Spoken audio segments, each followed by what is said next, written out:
ఏపీలో ఎన్టీఆర్ భరోసా పింఛన్ల పంపిణీ ప్రారంభమైంది. పెనుమాకలో ప్రారంభించిన సీఎం.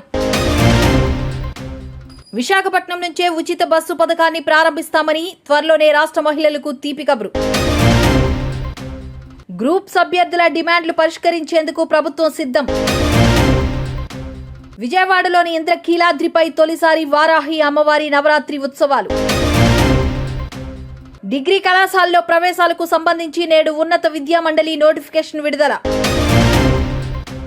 3 రాజధానులకే తాము కట్టుబడి ఉన్నామన్న బొత్స.